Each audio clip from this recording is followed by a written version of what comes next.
Hello guys, আসসালামু আলাইকুম। কেমন আছেন সবাই? আজ নিয়ে এসেছি পুঁই শাক দিয়ে ইলিশ মাছের নতুন একটি রেসিপি। তো চলুন শুরু করা যাক আজকের নতুন রেসিপি। প্রথমে দিয়ে দিব পরিমাণ মতো তেল। এরপর আগে থেকে হলুদ, মরিচ, লবণ দিয়ে রেডি করে রাখা মাছগুলোকে একে একে দিয়ে দিব।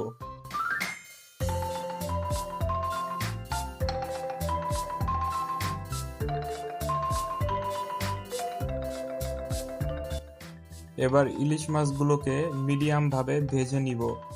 মাছগুলোকে বেশি ভাজলে সেগুলো মচমচে হয়ে যাবে, এজন্য মাছগুলোকে বেশি ভাজা যাবে না।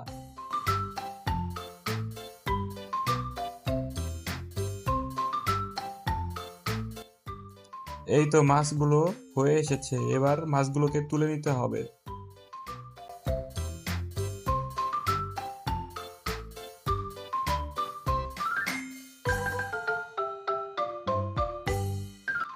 এবার তেলের মধ্যে পরিমাণ মতো পেঁয়াজ কুচি দিয়ে দিব।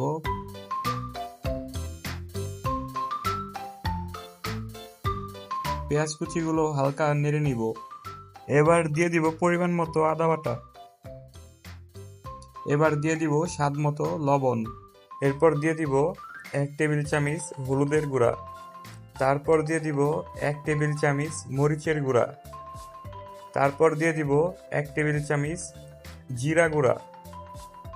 এবার একটু ভালোভাবে নেড়ে নিব। এবার দিয়ে দিব হাফ কাপ পরিমাণ পানি। এবার সব মশলাগুলো ভালোভাবে মিশিয়ে নিব। আমাদের মশলা রেডি হয়ে এসেছে। এবার এর মধ্যে পুঁই শাক এবং আলু দিয়ে দিব। এখন পুঁই শাকগুলো মশলার সাথে ভালোভাবে মিশিয়ে নিতে হবে। মেশানো হয়ে গেলে এখন 5 থেকে 10 মিনিটের জন্য ঢেকে দিব। এভাবে শাকগুলো অনেকবার ঢাকা দিয়ে কষিয়ে নিতে হবে।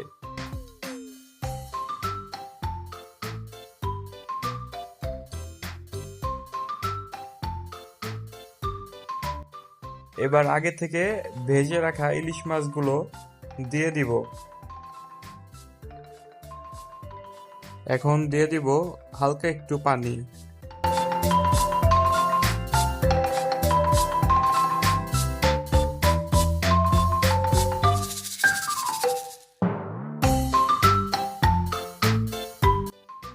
এবার কিছুক্ষণের জন্য ঢেকে দিব।